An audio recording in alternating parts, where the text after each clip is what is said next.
Nonetheless, here I am in this remote location with this student debt and no job for myself, no available childcare. So now I'm a stay-at-home mom of 2 babies with a husband gone all the time. And then we got pregnant with our third. So we learned that we missed the WIC eligibility, even as an officer family. We missed it by $67 a month. But we were paying about $1,500 a month in student loans. So we were living, our monthly budget was more than $1,000 a month below the WIC eligibility line, yet we qualified for nothing.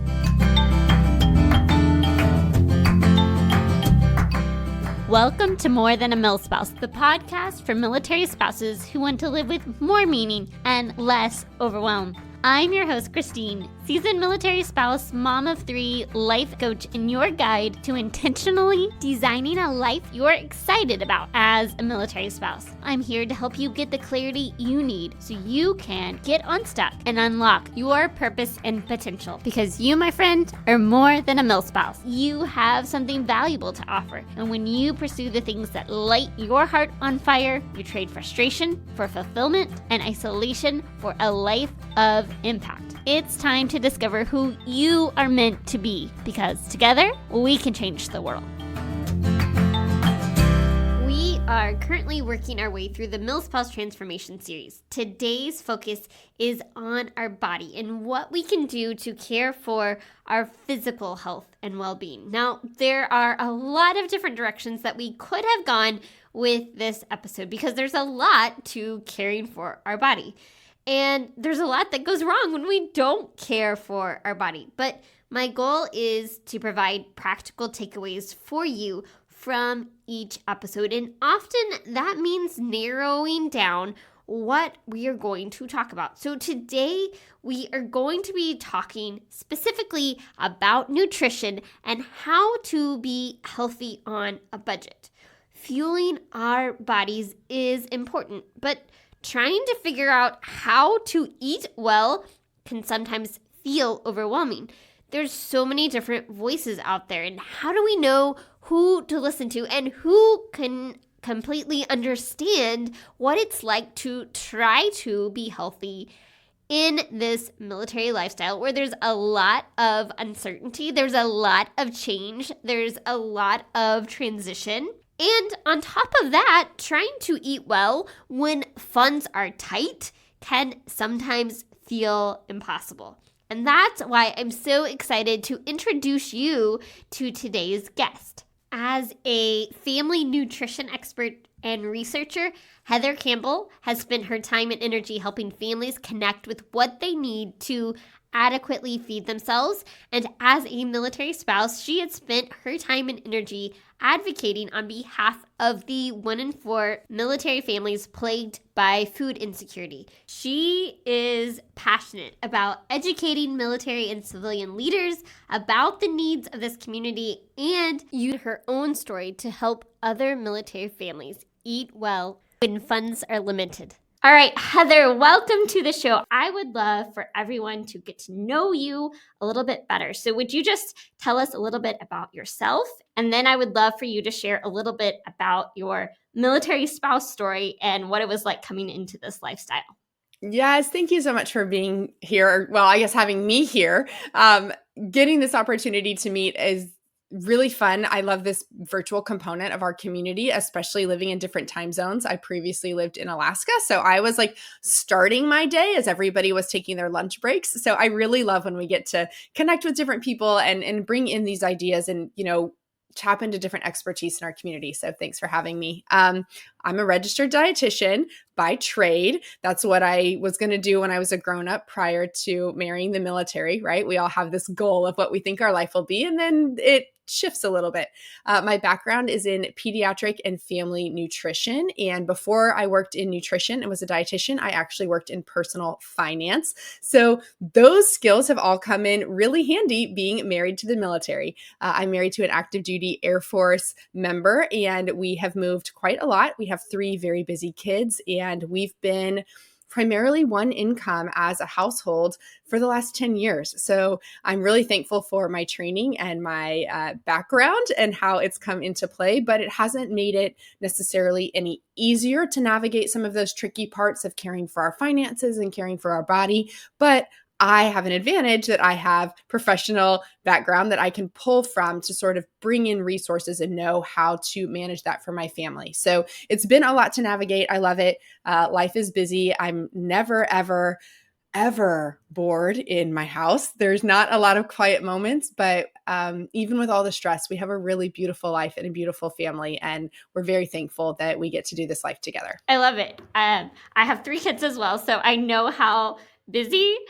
We just had this conversation, my husband and I, the other day, talking about what's going to happen in the next season when we PCS this summer. And he's like, trying to figure out what I'm going to do, what I'm going to be involved in. And he's like, you're not going to be bored. I was like, no, I am never bored. There is always something that I find to get involved in. But I love, as you talked about your background in personal finance and your background in nutrition and how all of these pieces start to come together. So talk a little bit about what led you to become an advocate specifically for nutrition, military families, and in the area of military food insecurity. Well, as a young, I guess, graduate, right, to become a dietitian, I'll start there. It's very similar to social work. So it requires an undergraduate degree, a graduate degree, and supervised practice, and then you pass boards. When you're a nurse or you're a teacher or you're a physician or a dentist, you have to pass boards. So as a medical provider, I had to pass boards, and I had 1,200 hours of supervised practice in all different areas of nutrition, community nutrition, clinical nutrition, research, public health, all kinds of stuff. And I was actually in graduate school. I went from undergrad straight into a doctoral program and studying pediatric pulmonary nutrition support, specifically in cystic fibrosis. So a very, very specific, very complex form of nutrition support down to the molecular and cellular level. So, secret, I'm a huge nerd and I love data, and Excel is like my best friend, right? So that's where I was, right? I'm in graduate school. I have this full ride. I'm studying for my doctorate. I'm doing clinical research. And then I meet this guy and everything flipped on its head, because to finish a doctorate was going to be another 4 years of living long distance to finish a degree in clinical research that requires grants and requires, clinical boards and all this stuff to approve your research. That career was not going to be available as a military spouse. I know this because I'm a military kid. I've been a military groupie for my entire life, and now I lead my own band of military groupies, right? So I didn't know how hard it would be, but I knew that was not going to be a viable career option. So I converted my work to a master's degree and left school, left early, and married this cute guy who lived at the beach in Panama City, Florida. And within 2 years, I was a stay-at-home mom of a 1 and 2-year-old, and he was deployed. And then we moved to a remote town where we could not find work for me that would cover the cost of childcare.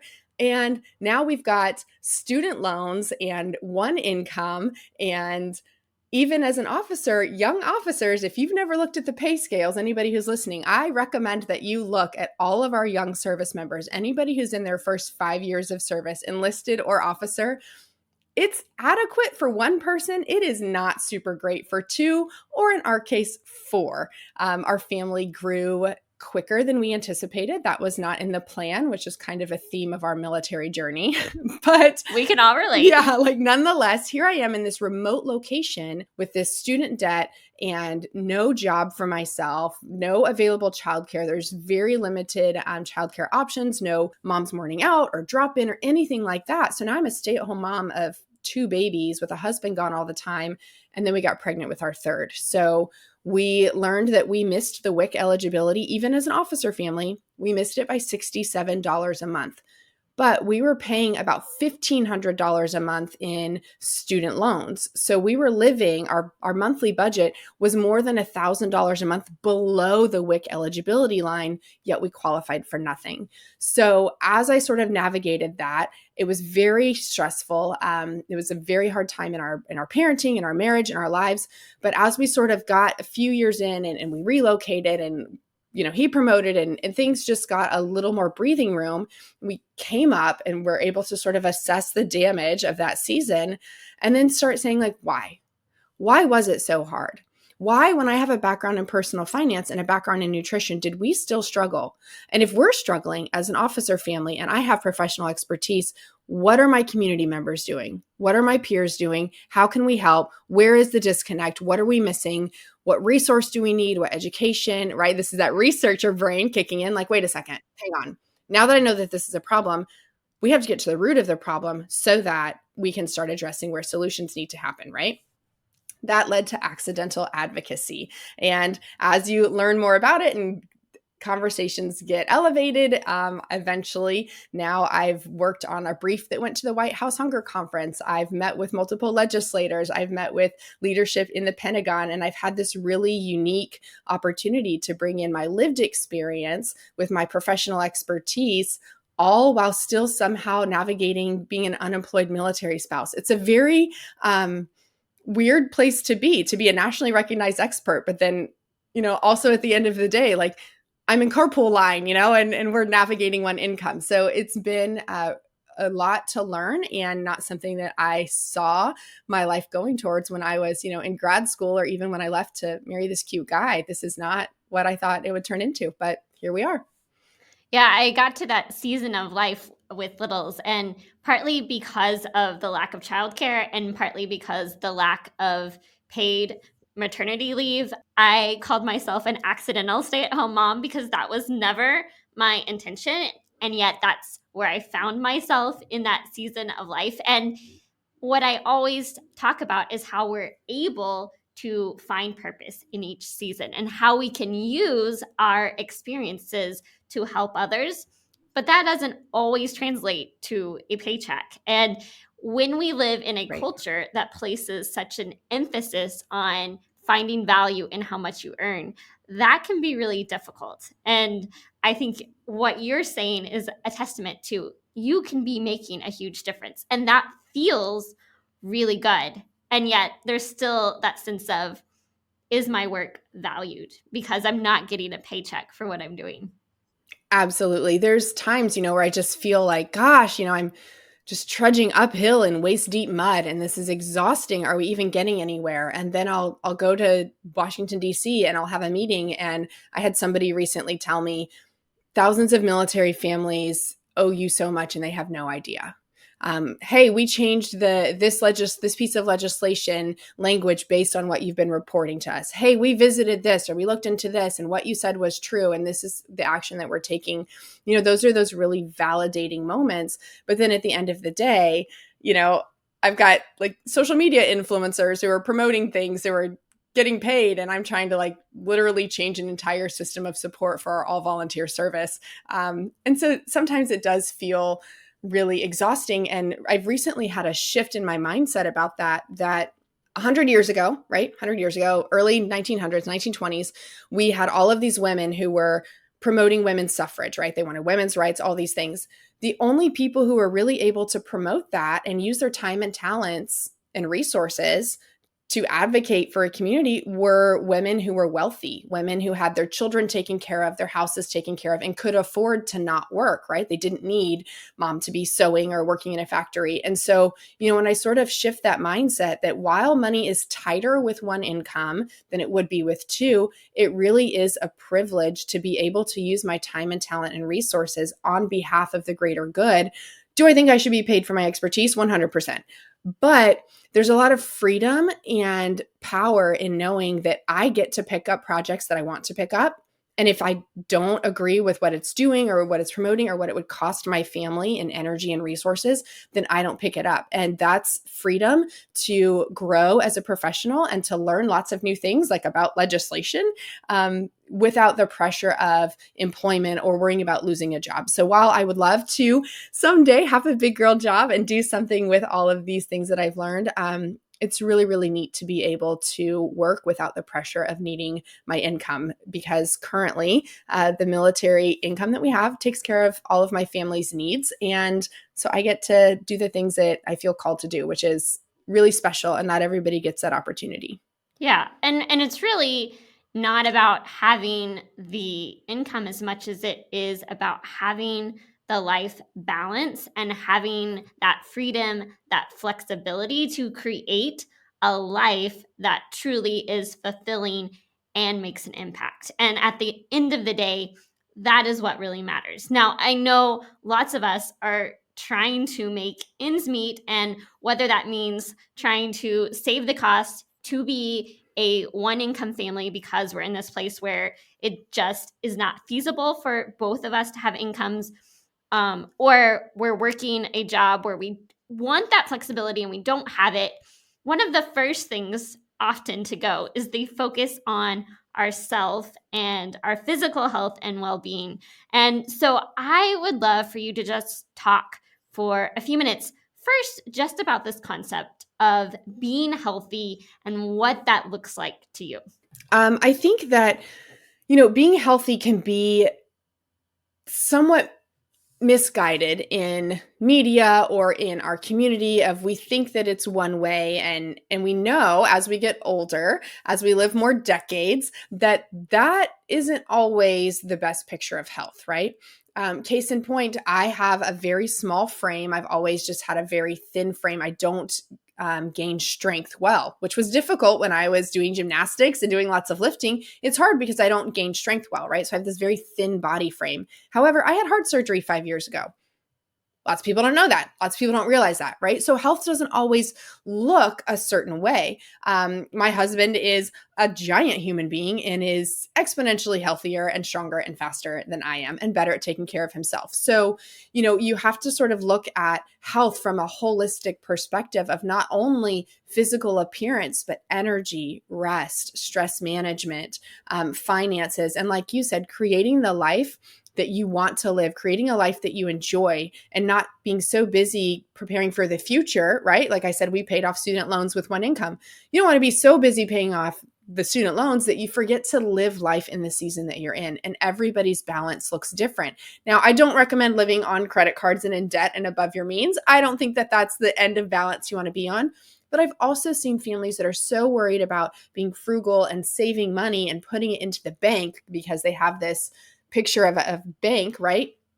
That they swing too far the other way. So you have to find that balance. And that comes with your mental health, your physical health, and the way that you're eating too. Some families really love to cook everything at home. Some families eat out more, but you can really find the balance of where it works best for you, that you're feeling good, that you can do the things that you need to do throughout your day, and that it fits within your budget and your goals and your schedule. That's where you're going to have the sweet spot, and it's different for everyone.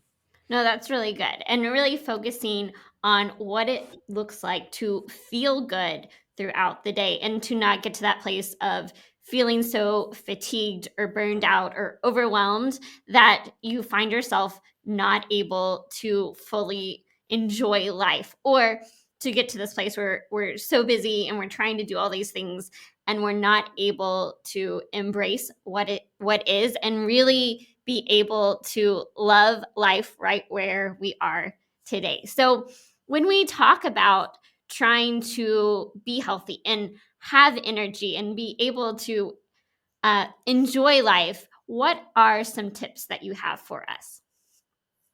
Well, I think anytime you think about energy and your body, right? I like to use the idea of a car, right? When you have a car, now we've got more electric cars, so think either charging your battery, but you have to refuel the energy source. So whether you've got a gas tank, a diesel tank, or you've got electric, you have to regenerate that energy. Right? You can't just like use an electric car forever and then like never plug it back in and let it literally sit still and recharge, right? And so same thing with gas, you've got to refill the tank. Well, think of your body as needing refilled, both in energy, right? Calories are a unit of measurement similar to kilowatts or volts. Calories measure energy, and it measures energy in our bodies. So you can't just not give your body calories. You can't just not give your body nutrition. But similarly, you can't just not give your body rest or not give your body stress management, because what happens when we don't refill the tank, right?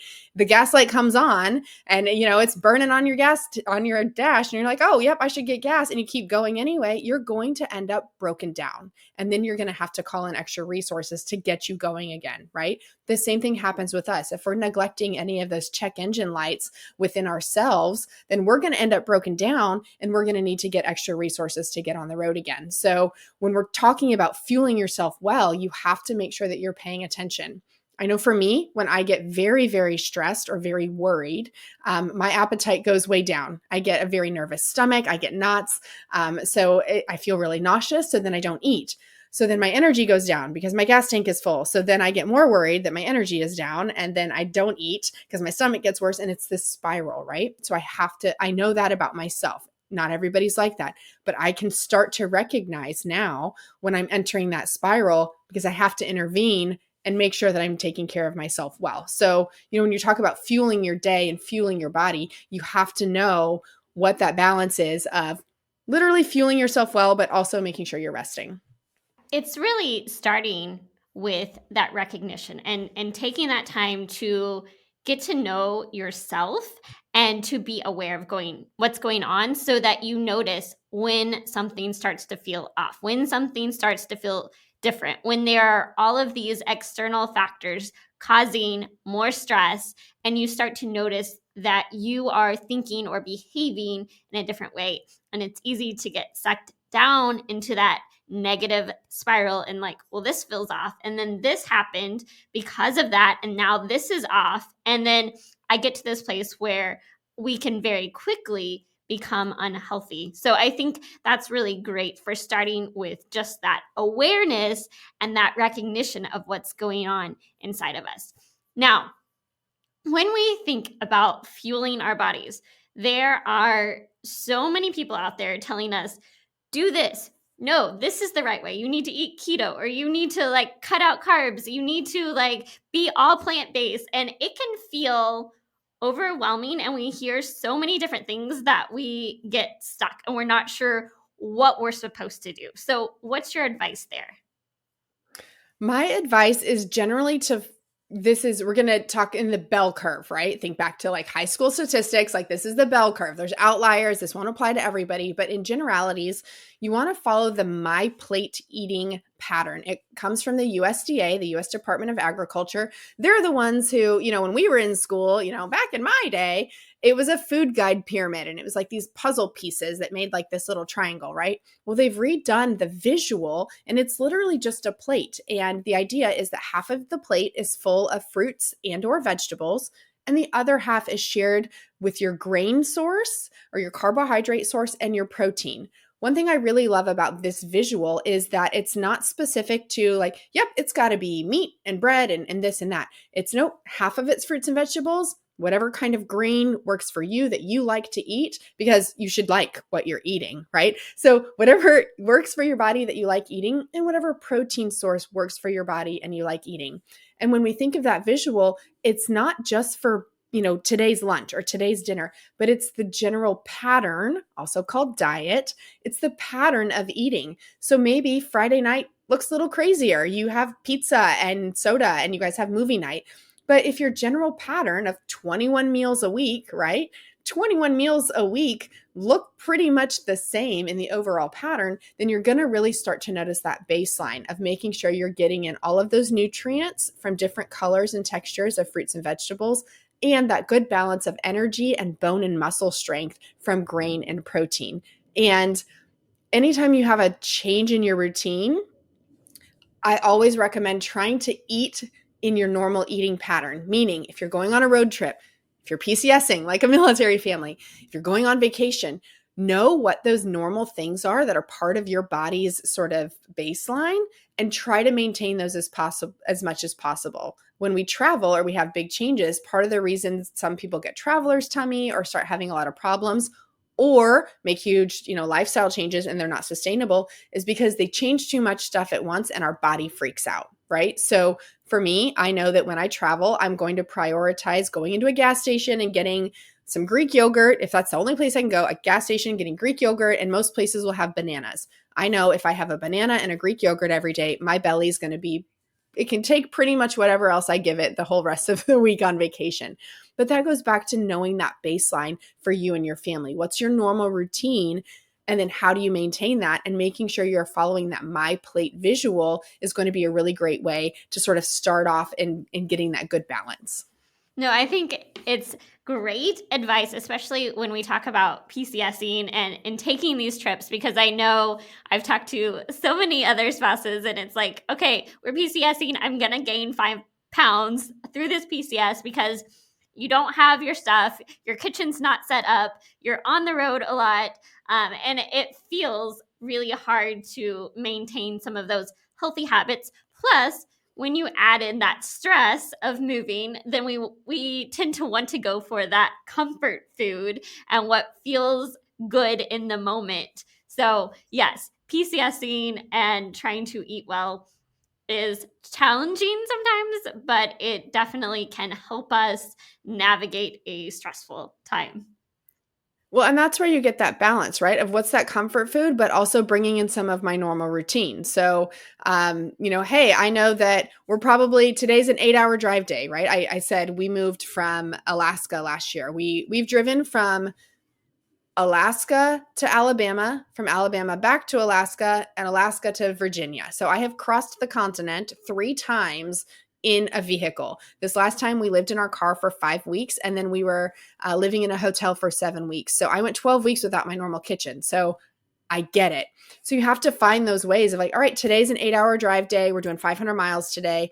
I know that we're going to have dinner's going to be something at a restaurant when we get there. Lunch is going to be on the road. Okay, for breakfast, let's make sure we're going to do a smoothie and we're going to do some cereal with some fiber. And whenever we stop for gas, I'm going to run into the Walmart and get the pre-cut apple slices, right? It's just finding those ways to bring in those normal rhythms of your day, knowing full well that I'm going to drive through fast food on the road because there's different fast foods in different areas of the country that I don't get, right? When we're going through Canada, I can get Tim Hortons for breakfast because I can't get that in Virginia. When we're on the West Coast, I can get In-N-Out Burger because I can't get that here, right?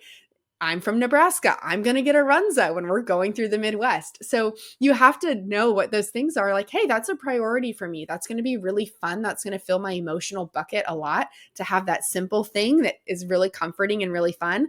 But how can I also make that work for my budget and my body so that I don't feel like garbage and my bank account doesn't look like trash?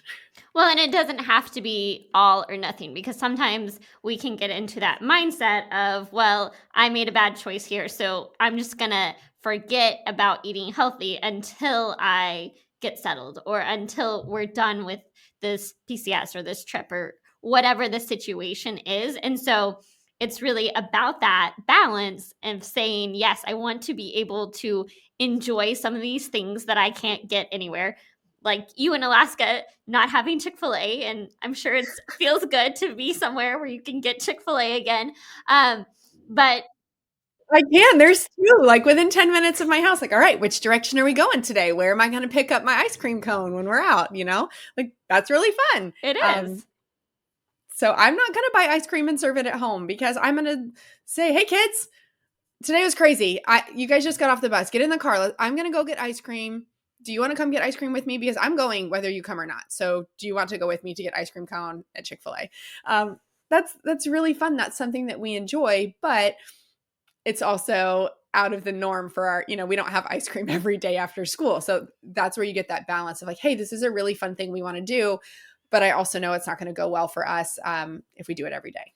So let's talk about when we are trying to eat healthy on a budget, because we all know grocery prices are way up. And sometimes every time I go to the grocery store, I'm like, how in the world did I just spend that much on groceries? So I know it can be tempting to say, how can I cut costs at the store? And sometimes that means getting the unhealthy, easy to make products that don't feel like it costs as much. What can we do to eat well on a budget? Well, the first thing is to know, what does your family actually eat, right? Always start there. Make sure that any meal, breakfast, lunch, dinner, snack, any meal that you're serving always has something presented for each member of your family. For example, last night we had egg roll in a bowl. I know that my daughter doesn't particularly love that. That's fine. You know what she loves? She loves edamame. You know what? Costco has a microwave edamame. So we get the Costco microwave edamame and we, microwave that up and we put some sea salt on it. And I know she's probably not going to eat the egg roll in a bowl great, but we've got something that I know she's going to eat. Tonight we're having tacos. I know that one of my kiddos doesn't love fish tacos very well. So we're just going to make chicken to go with it. Hey, choose your adventure. We're having tacos tonight, fish or chicken, I don't care. So you have to know what your family will actually eat, because it is not going to help if you try to make all these healthy changes and you're buying food that nobody eats, because that is not going to help you, one, reach your nutrition goals, or two, reach your budget goals if you're buying things that end up in your trash can. So that's the first thing, is always making sure you're starting with a base of foods your family will actually eat. And then you can start paying attention to what is your limiting factor for your family. What's your biggest barrier? We were in a season where I had ample time at home in a remote location, and the budget was super tight. I made a lot more things from scratch in that season because I had 3 babies under 4 and a husband who was not home and 3 hours of daylight. And it was -30. So I was inside of my house and I had time to do stuff like that. Now I have 3 school-age kids and the budget has some more wiggle room where my schedule has no wiggle room. So now my limiting factor is time. So I need to choose things for my family in this season that help me save time that also still work for my budget. Things like pre-cut apple slices, which I don't buy pre-cut apple slices, but I do buy baby carrots because I'm not peeling and slicing up baby carrots or regular carrots. I'll buy Publix as a store here. They have carrot sticks or the carrot chips or the veggie tray at Costco. Like anything that's ready to eat in this season for my family works really well. So you kind of have to know, what's your baseline? What will you actually eat? And then where is your limiting factor? Is it budget or is it time? And then choosing those things that work best for you. I have a really great shells and cheese recipe. Love to make it. I also still buy Velveeta regularly because it's delicious, right?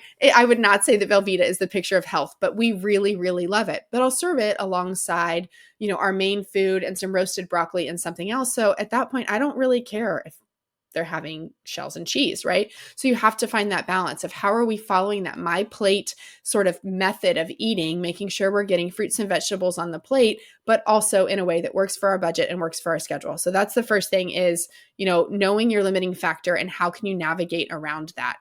And when we're looking at produce somewhere like Alaska or Hawaii, you're not, or anywhere in the country, you might not have access to things that you normally are used to eating. So it's really important with wherever you happen to be living to know what grows in your local area and what the seasons are.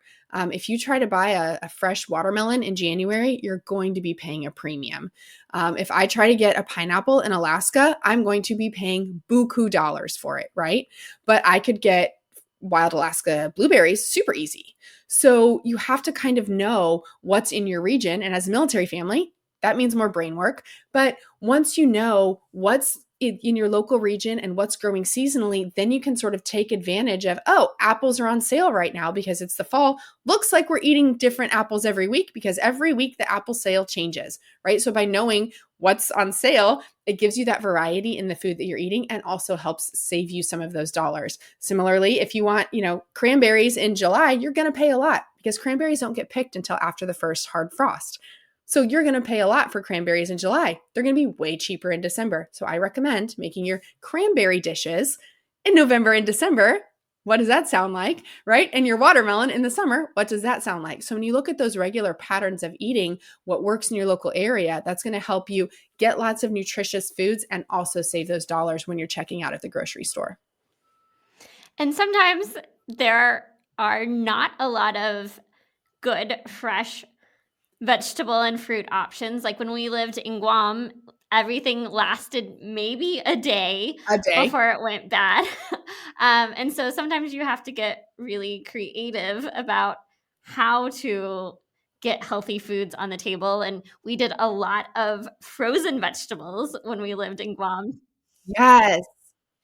Frozen veggies and canned for fruits and vegetables are a fantastic option. Canned, of course, are going to be shelf stable. So if you happen to live in a disaster zone, like a hurricane area where I've lived previously, where I live again, or anywhere that you might, have tornadoes, that sort of thing.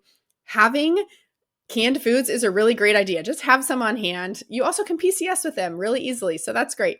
But having canned fruits and vegetables are going to be a lot cheaper than fresh, and they are packed at peak freshness. So whether they're frozen or whether they're canned, that's at the peak freshness. So you're going to get lots of nutrition for a lot more affordable price. And so that's where it goes back to knowing, what does your family actually eat? Do I need to buy fresh carrots if I'm going to turn around and cook them? No, I don't. I can buy the frozen carrots that are a fraction of the price, that are going to go into this casserole or go into this pot or go into this stew, right? So knowing what you're going to be using things for. Now, you don't want to count on canned or frozen for a really crisp texture. That's not the way that it works. The canned are going to be softer because they're canned in liquid. Frozen, by the way the biology works, when water expands or when water freezes, it expands. That bursts the cell walls. So fruit and vegetables that are frozen, when they thaw back down, are going to be softer than a fresh. So if you want something crisp, fresh is going to be the only way. But anything else, if you're sauteing, cooking it up, fresh is going to be great, but frozen and canned are going to be the best way to save money and still get you that really great nutrition for whatever you're making for your family. So I actually prefer frozen veggies and the little microwave packs. I spend the extra, like 37 cents to get the steamer pack, where I don't even have to put it in a pot. I just put it in the whole package from my freezer in the microwave and click the button, and it makes it for me. Those are my favorite in this season of life. Especially when you know that's something that your kids will eat. My kids will eat anything with like butter and shaker cheese on it, like the Parmesan shaker cheese. Like I could put butter and shaker cheese on a shoe and I think my kids would eat it. So if I microwave some veggies and I put a little butter and shaker cheese on them, like they're going to eat it. It's great. Yeah, so let's talk just briefly about getting your kids on board with eating healthy, because you've talked a lot about knowing what your kids will eat. But some of us have kids that only like macaroni and cheese and chicken nuggets. So, how do we get our kids to try new foods and really get them to explore new foods that will fuel their bodies? There's a couple of different things to think about in this conversation. First of all is knowing that kids are going to copy what they see, right? My daughter takes like a rock outside and will pretend that it's her phone and starts taking pictures of things, right? She's done that since she was little because she sees mom with her phone taking pictures of them. So kids are going to copy what they see. So if you happen to be a picky eater or a limited eater, they're going to copy that. Likewise, if you aren't eating the same foods as your kids, meaning if you're not offering them the same foods that you're eating, it's going to be really difficult to convince them to eat those things. So, if mom's on this really restrictive diet and like, I can only have, I don't know, whatever thing, I can only have white steamed rice and 3 sprigs of broccoli, right? Or something. Well, why would I eat these carrots and chicken? Like, this isn't even what you're eating, mom. So having that uniform plate, and that's going to go back to making sure there's always something that someone will eat at the table. So then worst case scenario, like last night, I know my daughter ate edamame last night. She loves edamame. It's great, but we still served her the new food. And, I don't typically say it's a food kids don't like. It's a food they haven't learned to like yet. It can take up to 24 times of exposing kids to a food before they agree to not hate it. That said, they might have a food they just don't like. I don't like vinegar. So anything with vinegar, pickles, olives, yellow mustard, sauerkraut, like, is not for me. And I don't like mushrooms. I don't like the texture. I'll eat them in stuff, but I'm not going to like add them to my salad at the salad bar. And I'm almost 40. So, there might just be foods that your kids don't like. So sort of having that regular exposure where they're going to be able to copy the things that you're eating, you're regularly gathering, whether that's at your living room table, whether that's in the car, at the ball field, at the kitchen table. The location doesn't matter as much as the intentional pause for 5 or 10 minutes where we are going to sit down, we're going to connect with one another, we're going to build this relationship together. It's going to be over a snack or a meal or whatever, and we're going to have similar items on our plates. That's really going to be the best way to approach that. Now, that said, there are a lot of different families that have behavioral reasons, medical reasons, a lot of different things that truly need medical intervention.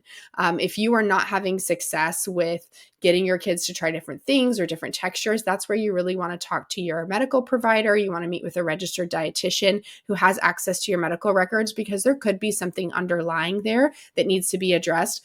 But for the majority of families, if you're regularly having exposure, if you're gathering together intentionally to eat, if you're eating the types of foods that you want your kids to be eating, and you're willing to sit down and have those conversations and take that time, then you're going to start to reap those benefits. Not next week, not next month, but it's going to be slow and steady, but you're going to see that difference. Now, that gets into that like long game or short game, right?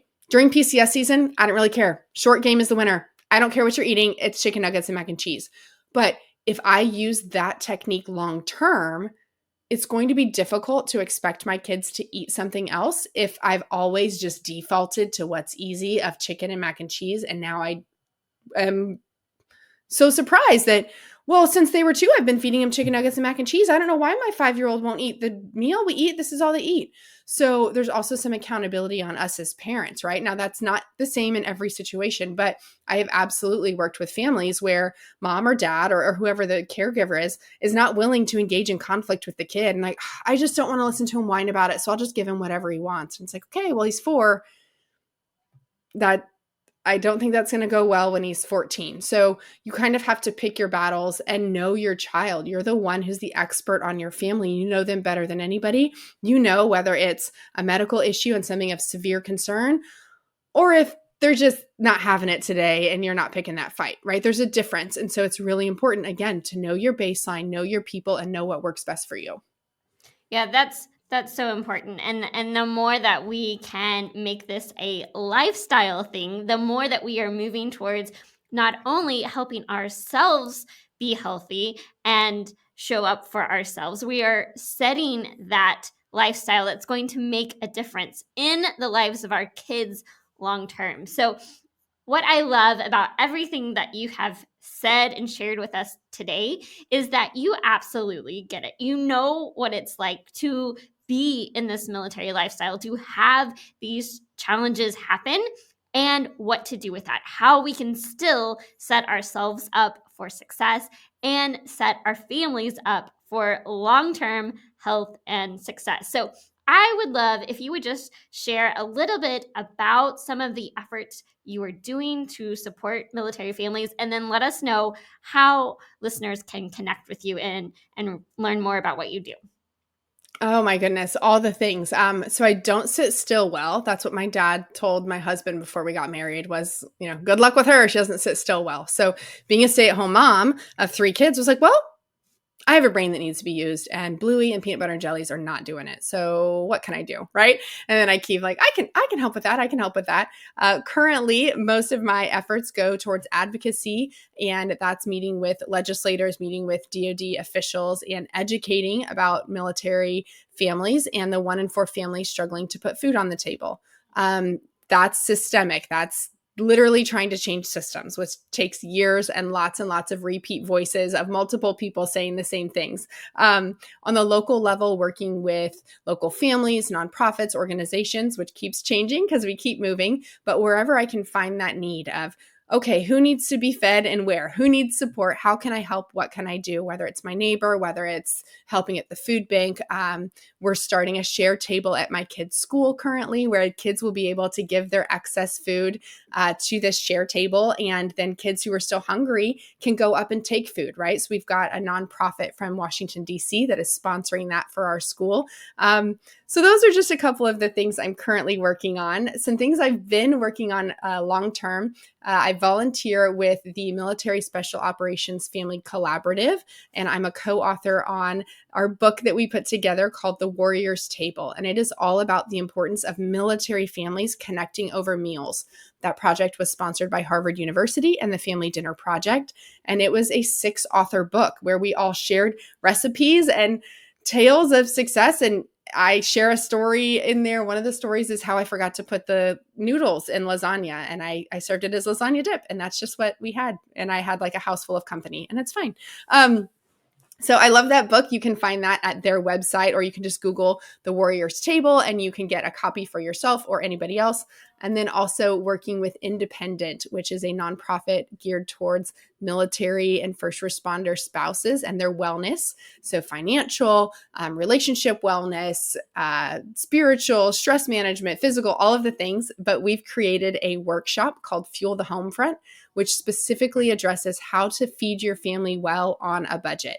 It talks about how to budget, how to stretch those dollars, how to use resources like food banks and WIC, what to put on your plate, how to plan it, and how to not have it feel overwhelming. So you can search Fuel the Homefront with Independent, and you can find that link as well.